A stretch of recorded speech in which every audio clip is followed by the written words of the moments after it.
Hi guys, welcome back. In today's video, I'm going to show you how to add a web page to your reading list. So first you tap on the icon next to the book icon, and then scroll down, and then there it says add to reading list.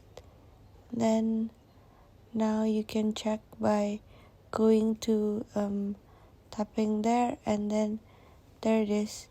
So the web page that has been saved is saved there.